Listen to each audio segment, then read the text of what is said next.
Welcome to Candid Comments. This afternoon, I'm really pleased to be able to introduce you to Reverend Dr. Alex Awad. Dr. Awad is a missionary with the Board of Global Ministries of the United Methodist Church. I really want to welcome you here with us today. Thank you. I'm very happy to be here. Board of Global Ministries, United Methodist Church. Could you kind of explain that a little bit for those persons who may not know what that means? Yes, the United Methodist Church, like many other churches, have a board. We call it Board of Missions, and the purpose of that is to receive missionaries and send them out to the world. And my wife and I, we were sent to Palestine. We worked in Jerusalem and in Bethlehem for a minimum of 21 years with the General Board of Global Ministries. Oh. But it's a mission sending agency for the United Methodist people. I see. And so they send, and the word global indicates that it's worldwide. Yes, worldwide. Right. Doing really good stuff all around the world. So Reverend Awad, you yourself are Palestinian? Yes, I am. My mother and my parents and my ancestors are all Palestinian, Christian, and Arab. So Well, that's quite a Palestinians, because we were born in a country that for us it's called Palestine, and we are Arabs because we speak the Arabic language, and we are Christians because we believe in Jesus Christ, but also we are the Christians who held the torch of Christianity from the early centuries until today. So we kept Christianity in the Holy Land all the time. We are the indigenous Christians of the Holy Land. So that's your heritage is Christianity. Yes. Well, now, can you, for me, being from the United States, and I hate to admit this, but I'm totally ignorant a lot about the Mideast, and so could you kind of define that area of Palestine and Israel? What does that mean? Well, this is the land to the east of the Mediterranean Sea. You have Lebanon in the north, and then you have Egypt to the south and Saudi Arabia to the south. Then you have the Hashemite kingdom of Jordan also to the east. And the country is actually divided because although Israel controls the whole country, yet in the West Bank, Palestinians live among Jewish settlers, while in Israel, Palestinians live among Israelis who are not Jewish settlers. So there is the West Bank, there is Israel proper, and there is the Gaza Strip. And there are so many pockets of people with different religions, with different backgrounds. There are the Jews, the Christians, the Muslims, the Druze, the Baha'is. So it's a lot of people living in a very small place. Area. Yeah, small place. Well, thank you for that, and we'll come back to that in a couple of minutes. I want to know more about your missionary activities and what is it that you do as a missionary in Palestine. Well, my wife and I, we served under the General Board of Global Ministries, but they sent us to minister with the church in the Holy Land. Not necessarily to start United Methodist churches, but to be in solidarity with the Palestinian Christian community, a community that is threatened and declining. So I was the pastor of a church in Jerusalem. I taught at the Bethlehem Bible College. As a matter of fact, my brother and I started the Bible College in 1979, and it's still existing right now, and it is progressing right now. I was also the head of the Shepherd Society, which is the humanitarian arm of the Bible College. Through the Shepherd Society, we gave alms to people who are hungry, to people who are sick. We even had mission to the people in Gaza who are suffering because of the last war and the destruction in Gaza that is caused by the Israeli invasion. And also, we care about the Syrian refugees who are in Jordan. We try to send missions of aid, emergency aid to them. So we have been really busy in church work, pastoral work, preaching, teaching, and at the same time in humanitarian work. Oh, so it's very, very comprehensive what you do. Yes, a lot of work. Yeah. Now, from what I read in the paper and what I hear in the news, which isn't a whole lot regarding the situation in the Mideast, it must not be very easy to be a missionary, a Christian in the atmosphere that's prevalent right now. Actually, it is not easy to be a Christian worker in that country because Christianity is declining. It's becoming a marginal religion with the number of indigenous Christians in the West Bank less than 2%, and the same in Israel. It's just a little bit, maybe over about 2%. But in Gaza, there are only about 2,000 Palestinian Christian Arabs living among 1.8 million Muslims. So yes, I would say the more Christians leave the country, the harder it is for those who stay. Sure. And there are political difficulties, there are social difficulties, there are economic difficulties for the Christian community in the Holy Land.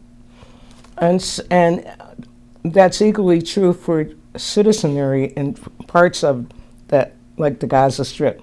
Yeah. Very, very bad situation there. The Gaza Strip has, much of the Gaza Strip have been destroyed in the last Israeli attack on Gaza. I mean, the Israelis did not spare any destructive power. They just flattened houses and buildings, killed many men, women, and children, in my opinion, in cold blood, you know, and it was a terrible devastation. And the Israelis blockade, even now, the Gaza Strip, where these poor people, they cannot rebuild themselves. They can't build their houses. They can't build their water generating facilities. They can't build their electric generating facilities. The Gaza Strip is in a big mess. And unfortunately, the United States government is not doing much to help the situation. So when you say they're blockaded, and the reason they can't do reconstruction is because they can't get the materials to... Yeah, they cannot get the cement, they cannot get the stones, they cannot get the materials to rebuild these houses because Israel blockaded the Gaza Strip from almost every side except from the south, which is Rafah. And Rafah is controlled by Egypt. And the Egyptians are not in good terms with the government, current government in Gaza, which is Hamas. And yes. so you have about 100, I mean, you have nearly about 1.8 million people living in total despair in the Gaza Strip.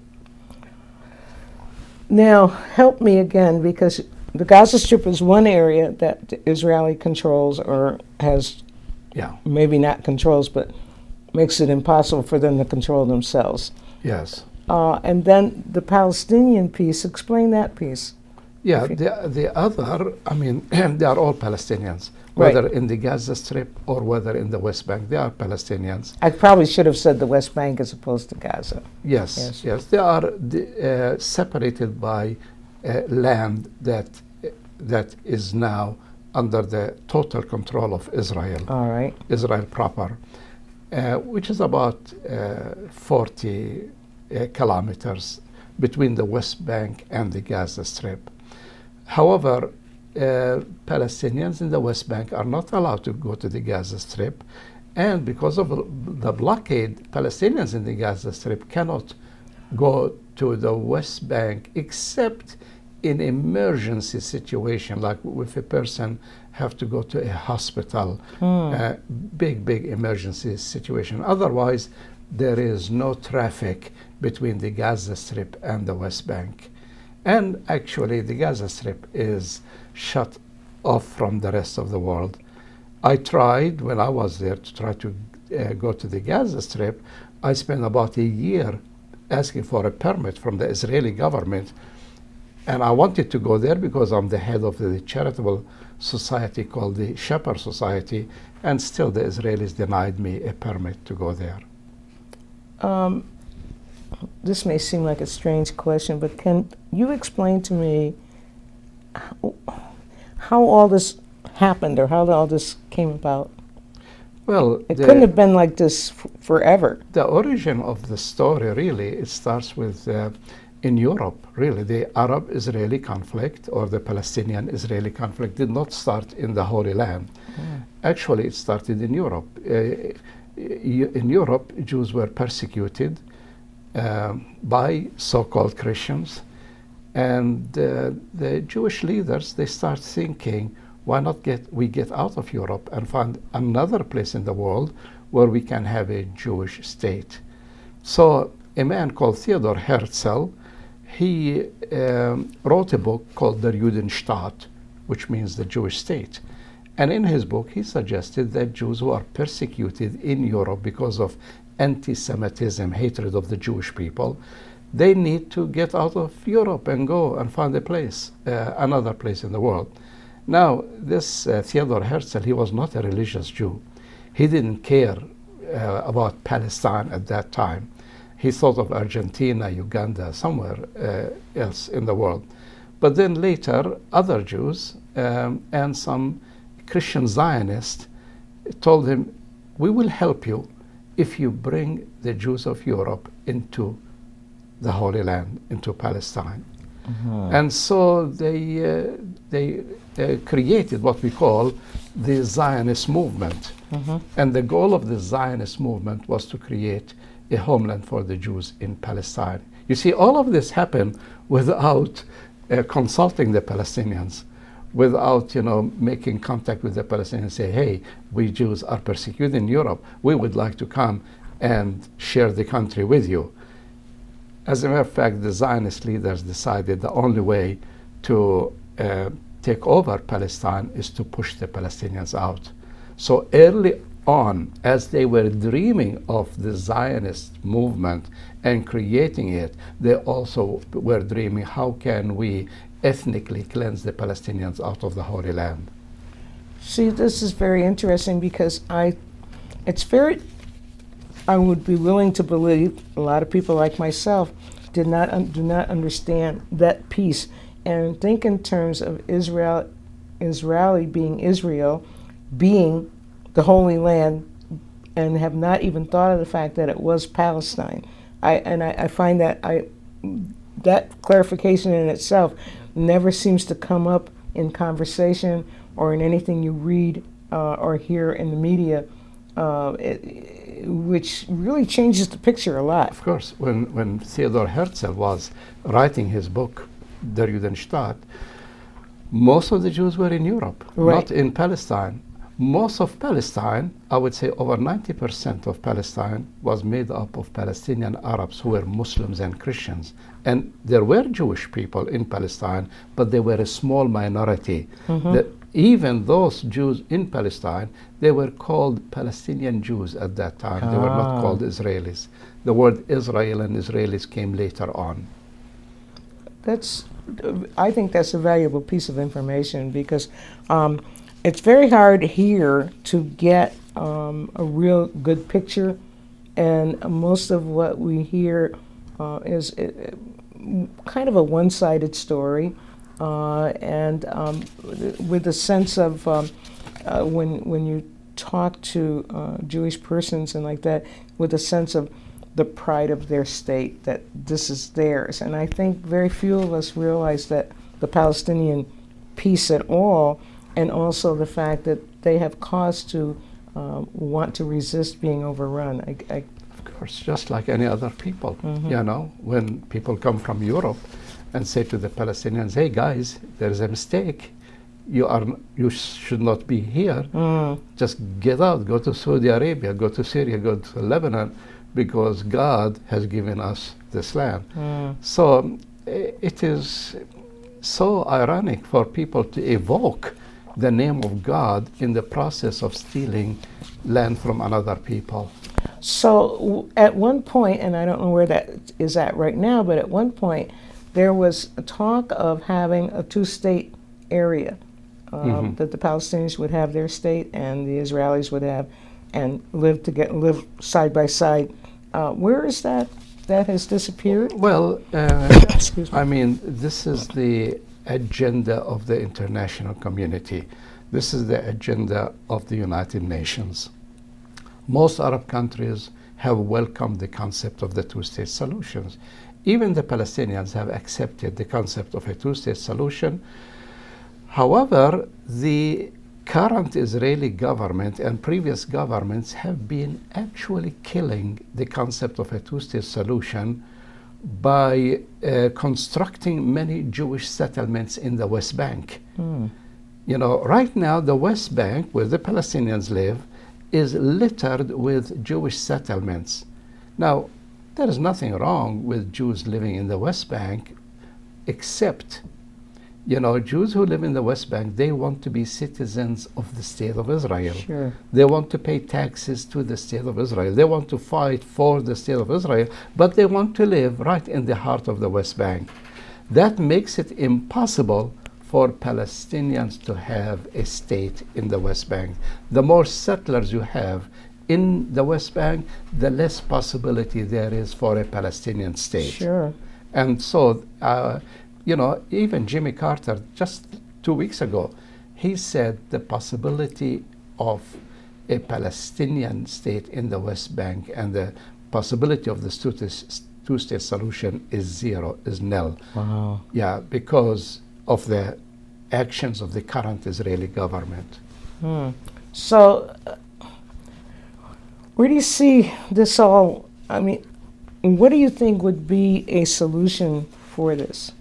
Well, it's very hard right now to imagine a solution. And one of the reasons is that the United States have decided to be the only broker for peace between Israelis and Palestinians. And yet the United States cannot be a fair or even-handed broker. I mean, openly, the United States government declares its full support to the State of Israel, militarily, economically, and in every possible way. Well, I mean, if you want to spoil the State of Israel, you cannot, at the same time, be the broker of peace between Israelis and Palestinians. We need the United States either to change its policy and to have an even-handed policy towards Israelis and Palestinians, or the United States just wash its hands and say, I'm sorry, I cannot make peace. I'm already committed to Israel and Israel's security and so on and so forth, and therefore I'm unable to make peace, and I give this problem to the United Nations or to the European community and or so on. But this is where we have the nut. The United States, it does not allow anyone else to make peace in the Middle East, and the United States is not able to make peace in the Middle East between Israelis and Palestinians. Now, because of that unrest with the Israeli and Palestinian situation, how does that impact the rest of the Mideast? It does a lot, because a person who may be living in Russia, a Muslim in Russia, he reads the news, he sees the situation, and then he decides to go and join Al-Qaeda in Syria. A person in Morocco, a person in Canada, an American Muslim in the state of New York.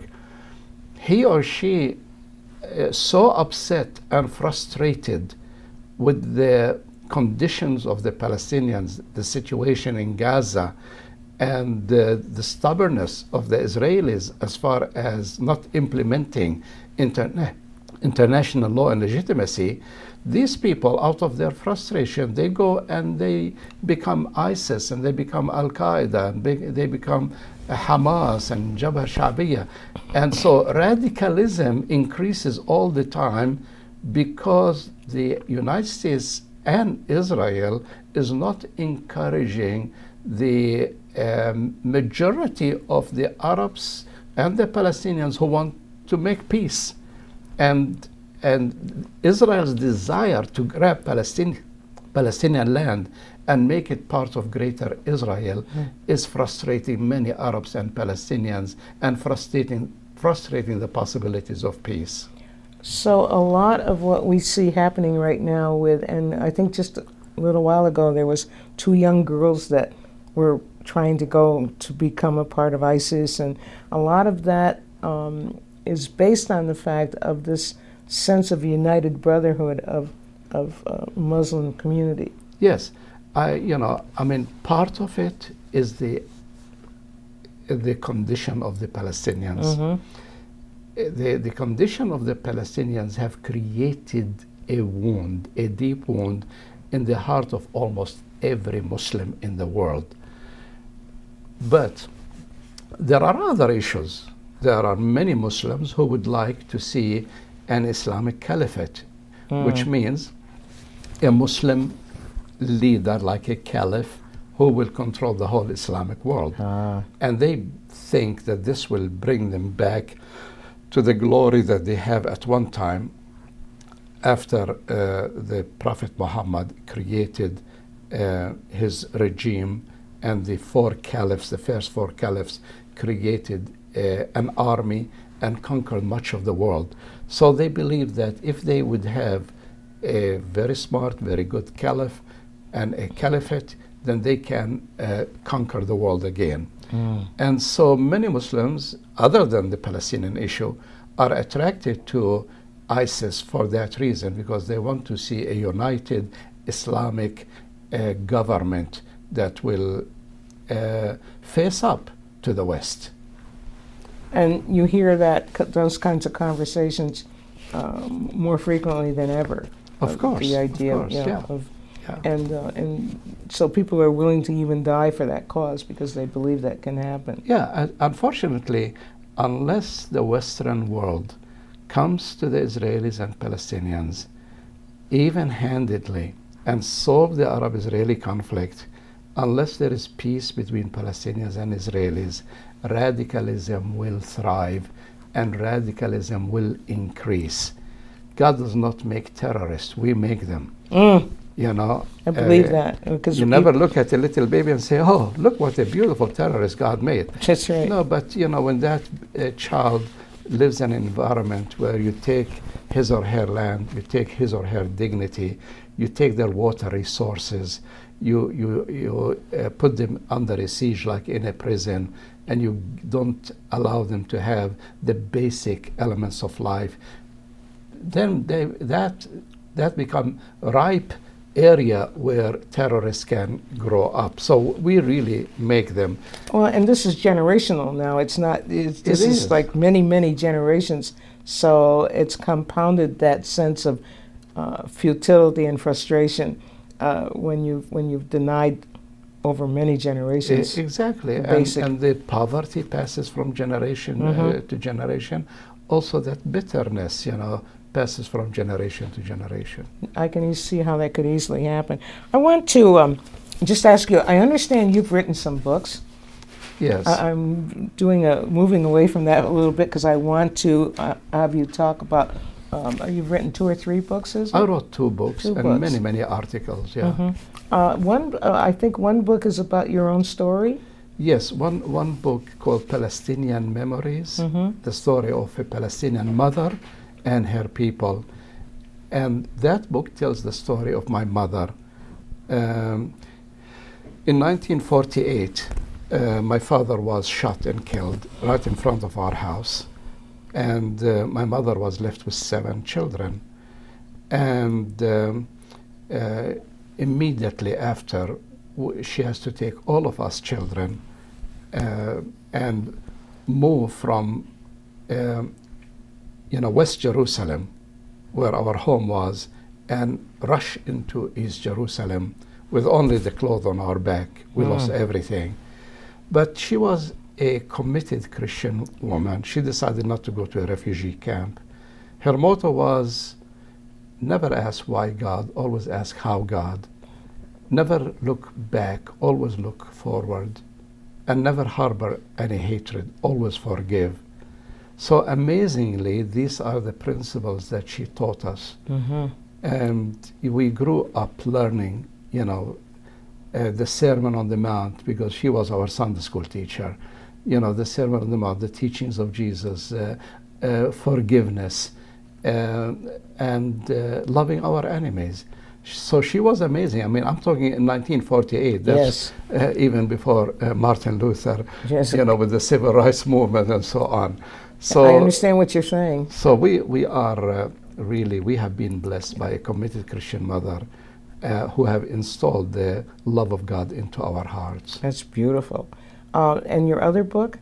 My other book was the first book. I wrote it about maybe 16, 17 years ago. It's called Through the Eyes of the Victims.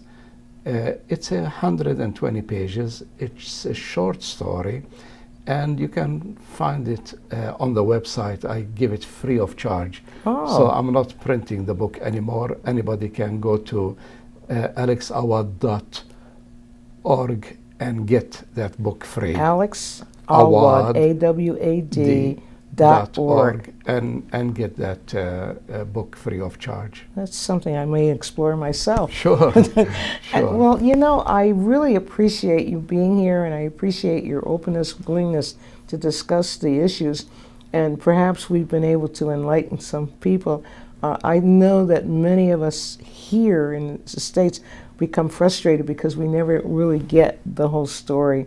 And the media, for whatever reasons, and some of them we know and some we don't, does not seem to go in depth around the issue of Palestine, the Palestinian side of the story. Sure. And so and the big issue for me also is the future of the church. Yes. You see, now in the United States, everybody is concerned about Israel. Everybody wants to beef up and strengthen and give weapons and money to Israel. And Israel has become one of the wealthiest and most powerful nation on earth. However, in the whole process, the church is dying in the Holy Land, and nobody is saying anything about it. So right now, Christianity, in the place of its birth, is being threatened. And the Christian community needs to wake up and decide, what can we do? How can we stand with our brothers and sisters in the Holy Land? Now, I'm not suggesting violence. I'm not suggesting another Holocaust.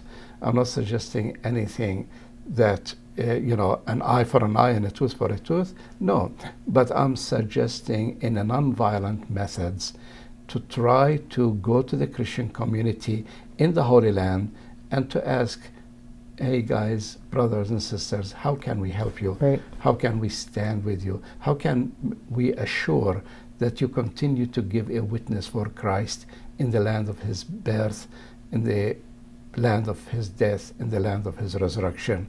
So, the death of Christianity is not a Palestinian issue.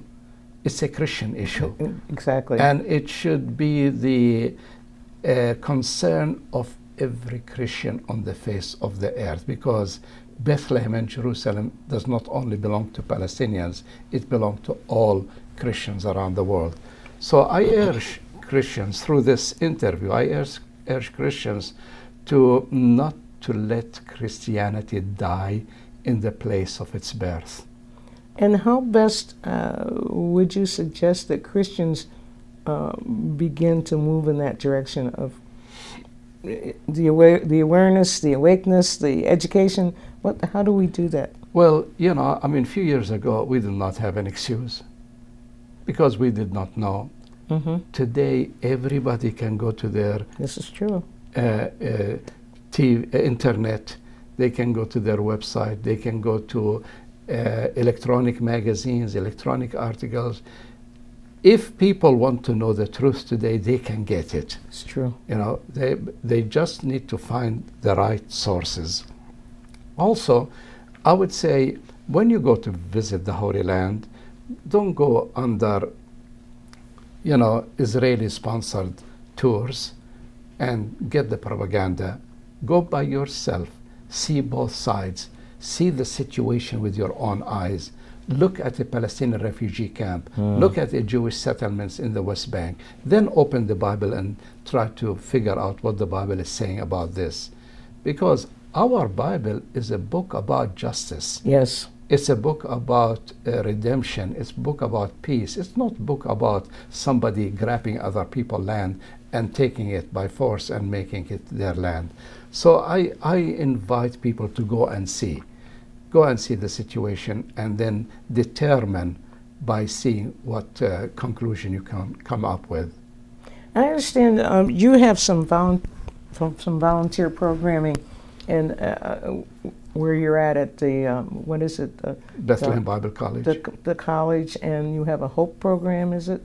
Yes, at the Shepherd Society, we have Society. a ministry for the refugees. So there are opportunities for people to go. Oh yes, yes. and, At Bethlehem Bible College, if one is interested, they can come and volunteer as a volunteering mission. You can also come and join one of these missions we do to Jordan to help the Syrian refugees, giving them aid, emergency aid and things like that. There are all kinds of opportunities of service, and Bethlehem Bible College and the Shepherd Society in Bethlehem would welcome volunteers. Well, I thank you so very much for taking the time to spend to give us an overview of the Palestinian-Israeli situation, as well as sharing some of your personal self. I appreciate that very much. Thank you. Thank you And for I giving do me the thank you. opportunity. It's Thank my you joy. so much. Right. Yes.